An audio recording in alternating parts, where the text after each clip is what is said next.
¿Qué tal, amigos?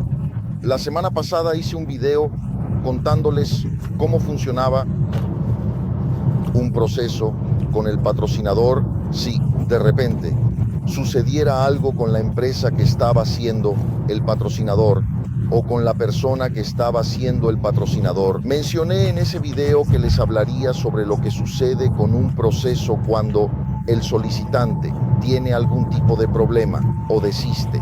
También les hablaré de eso en este caso. ¿Y cuál es la consecuencia de eso, verdad? Entonces vamos a tocar este tema. Ahora voy a tomar la carretera, estoy yendo al centro, así que tenemos bastante tiempo aquí para conversar. Vamos allá.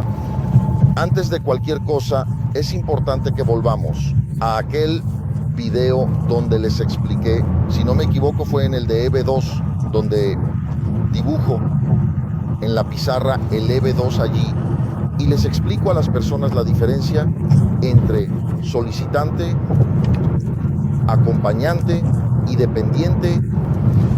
Vamos allá.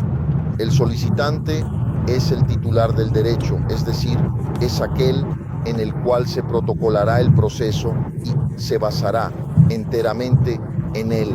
Entonces vamos a imaginar en una visa E2 el solicitante necesita tener el pasaporte del país que forme parte del Tratado de Navegación y Comercio con los Estados Unidos, los demás no. En un EB2 el solicitante necesita tener las calificaciones del EB que están descritas allí en la INA. Los acompañantes o acompañante en realidad y los dependientes no. Entonces, ¿qué quiere decir? Todo el proceso girará en torno al solicitante y ahí es donde empezamos a entender las consecuencias de esto y les pido que presten mucha atención porque verán algunas diferencias después. Entonces, ¿qué quiere decir? Mientras el proceso está en marcha, si le sucede algo al solicitante, y no quiero decir específicamente que el solicitante pueda fallecer, no es solo eso, el solicitante puede desistir del proceso. Y entonces, ¿qué va a pasar? El acompañante y los dependientes también pierden. El solicitante puede fallecer o el solicitante puede divorciarse. Ya he visto que esto suceda. Si el solicitante se divorcia, los beneficiarios que son acompañantes y dependientes pierden inmediatamente el derecho. En el caso de los dependientes no es inmediato como en el caso del cónyuge. En el caso de los dependientes, el solicitante puede mantenerlos o puede no mantenerlos. ¿Y quién va a depender esa decisión? Esa palabra que estaba tratando de encontrar aquí no corresponde exclusivamente al solicitante, corresponde a la sentencia de custodia. ¿Por qué?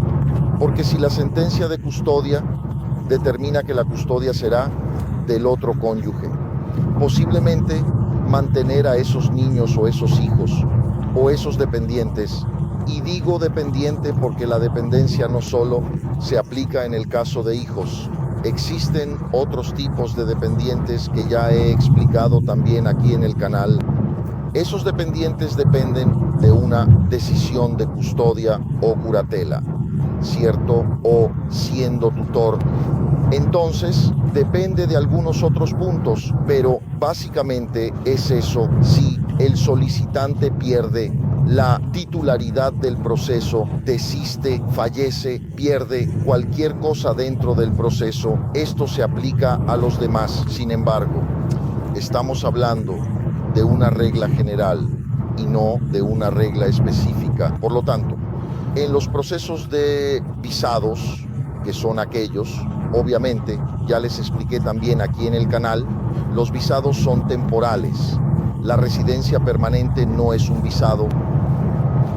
Cuando hablas de residencia permanente, después de que se aprueba tu proceso principal y tienes el ajuste de estatus o la entrevista consular donde viene el paquete de visa, a partir de ese momento en que haces el protocolo de tu 485, que es el ajuste de estatus, y obtienes tu tarjeta verde, en ese momento los procesos se separan.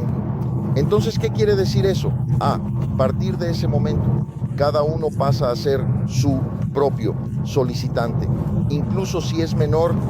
Entonces, cuando tienes un 485, que es el ajuste de estatus, pero esto funciona en todos los otros casos de ajuste de estatus o green card.